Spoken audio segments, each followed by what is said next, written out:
नमस्कार, Kanchan kitchen recipe मध्ये आपलं स्वागत आहे। आज मी तुम्हाला कारल्याची भाजी करायला शिकवणार आहे, अगदी सोप्या पद्धतीने आणि कडू सुद्धा होत नाही। आता हे कारलं मी सकाळी चिरून ठेवलं होतं, तुम्हाला कुठल्या स्टेप मध्ये पाहिजे तुम्ही करू शकता। आणि ह्याला काय करायचं, मीठ लावून ठेवायचं। पहिला कारलं चिरल्यानंतर स्वच्छ धुवायचं 2-3दा आणि पुन्हा याला मीठ लावून ठेवायचं। आणि मीठ लावून झाल्यानंतर एक अर्ध्या तासानं, तुम्हाला आता कसं आहे गडबड असेल तर तुम्ही लवकर करू शकता, जर तुम्हाला गडबड नसेल तर एक अर्धा तास असं लावून मीठ लावून ठेवला की याचं पूर्ण थोडासा कडूपणा निघून जातो। हे जर तुम्ही शिजवून घेतला तर याचं पूर्ण म्हणजे जे कडूपणा ह्याचा जो गुणधर्म आहे तो सगळा निघून जातो। त्यामुळे शिजवून घेऊ नका, याच्यामध्ये मीठ लावून चांगलं चोळून घ्या। आणि तुम्ही जर सकाळी लवकर करणार असेल तर रात्री तुम्ही चिरून त्याला मीठ लावून ठेवलं तरी सुद्धा खूप छान होतं। आता या ठिकाणी बघा मी एक 2-3दा हे मीठ लावून झाल्यानंतर धुवून घेतलेलं आहे। आता आपणाला याची मस्तपैकी भाजी करायची आहे। चला मग आता आपण सुरुवात करूया। आता प्रथम मी गॅस चालू केलेला आहे।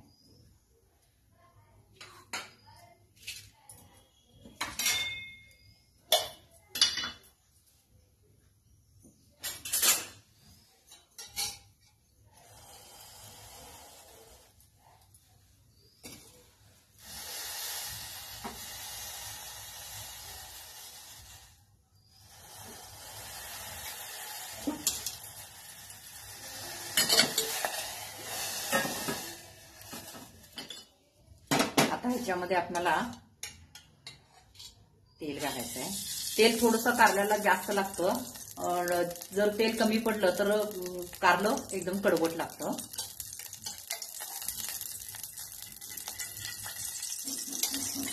तुम्हाला नको असेल तर कारलं शिजल्यानंतर त्यातलं तेल तुम्ही जो कट म्हणतात तो काढू शकता, पण कारल्याला तेल घालावंच लागतं। या ठिकाणी मी तेल घातलेलं आहे।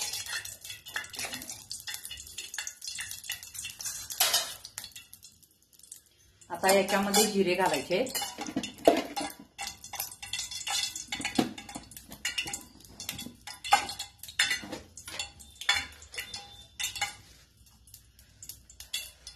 थोडेसे जिरे घालायचे। जिरे तडल्यानंतर याच्यामध्ये कांदा घालायचा। कांदा थोडा जास्त घालायचा।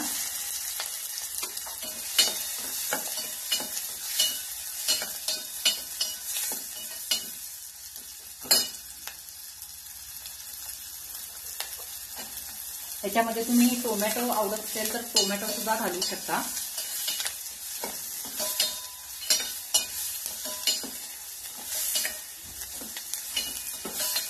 आता कांदा चांगला भाजायचा, पण लालसर करायचा नाहीये, थोडासा याच्यामध्ये कच्चाच ठेवायचा आहे, थोडासा भाजायचा, म्हणजे त्या कांद्यातला गोडवापणा आपल्याला पाहिजे, त्यामुळं कांदा पूर्ण लालसर करायचा नाहीये।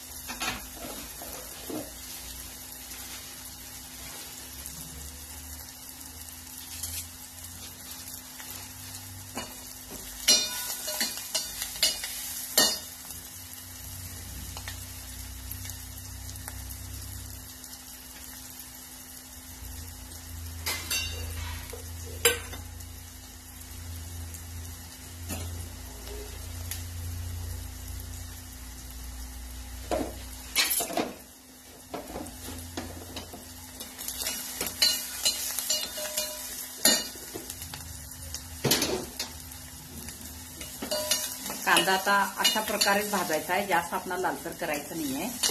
आता याच्यामध्ये मी हे प्रथम कारलं टाकते।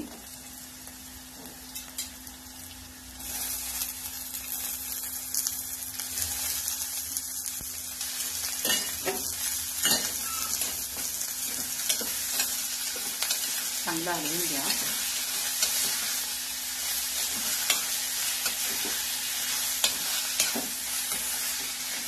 एक 5 मिनिटं आपल्याला याच्यामध्ये भाजायचं आहे. गॅस थोडा बारीक आहे.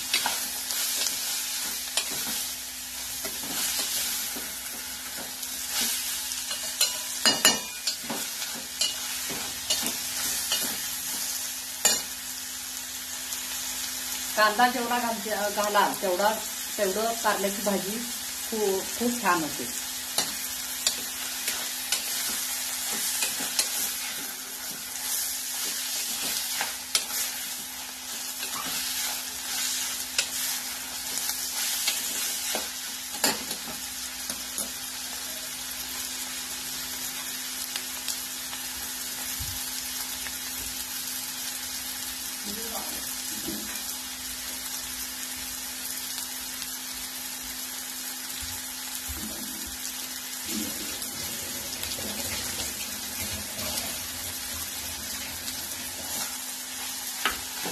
कारलं चांगलं भाजलेलं आहे.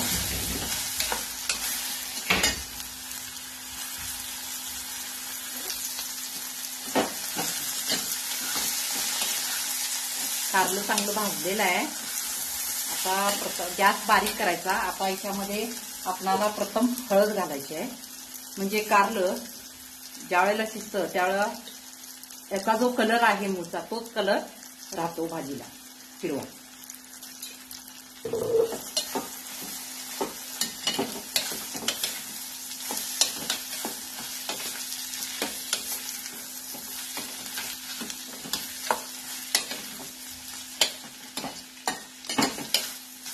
हळद घातल्यानंतर याच्यामध्ये मीठ घालायचं पाहिजे.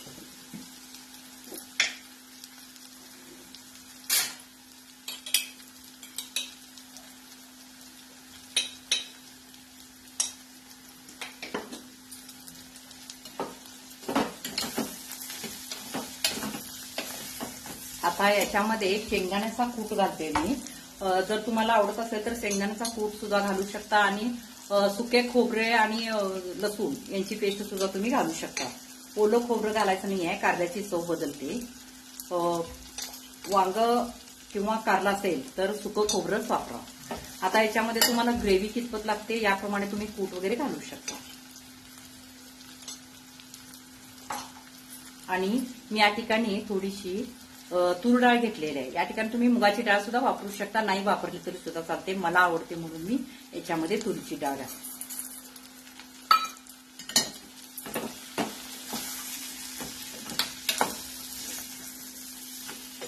हे सगळं मिश्रण हलवून झाल्यानंतर मग याच्यामध्ये तिखट घालायचं, मसाला चटणी ज्याला आपण म्हणतो.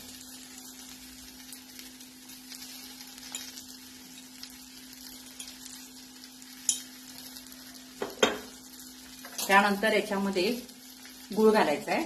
गुळानं टेस्ट फार चांगली येते.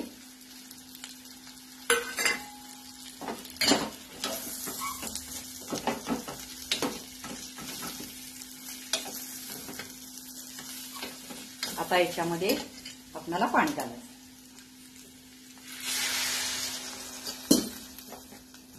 लक्षात घ्या, कारलं जास्त शिजवायचं नाही आहे. थोडंसं अर्ध कच्चं ठेवल्यानंतरच ते खूप छान लागतं चवीला. आता आपल्याला हे कारल्याला शिजवून द्यायचं.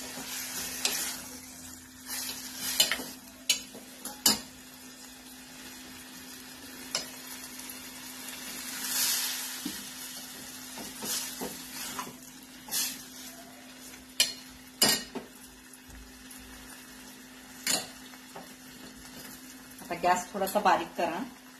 म्हणजे गॅस थोडासा बारीक करूया. आता ही शिस्त कारण याच्यामध्ये तुरीची डाळ असल्यामुळे मला थोडंसं पाणी वाढवावं लागलं. नाहीतर तुरी डाळ नाही घातली ना, पाणी थोडं कमी घातलं तरी चालतं. आता याच्यामध्ये आपल्याला चिंच किंवा आमसूल घालायची आहे. मग माझ्याकडे आता चिंच आहे, मी चिंच वापरते.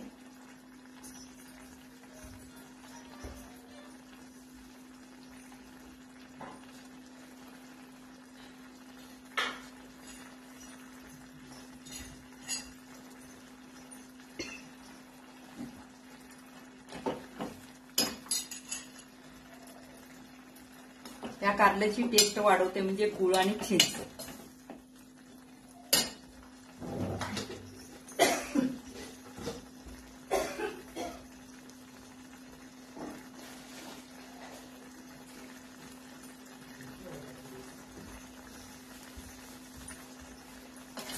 ह्याच्यावर झाकायचं नाहीये.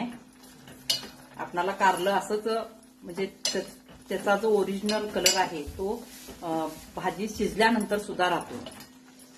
झाकू नका. आता हे शिजू द्या. हे पहा, त्यातलं पूर्ण पाणी आटलेलं आहे. तुम्हाला याच्यामध्ये थोडंसं म्हणजे काय म्हणतात रस्सा ते पाहिजे असेल तर तुम्ही ठेवू शकता.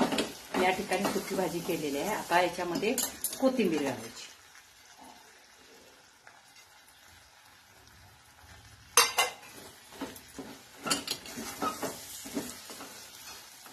या ठिकाणी आपली कारल्याची भाजी तयार झालेली आहे. हे पहा, शिजलेलं आहे.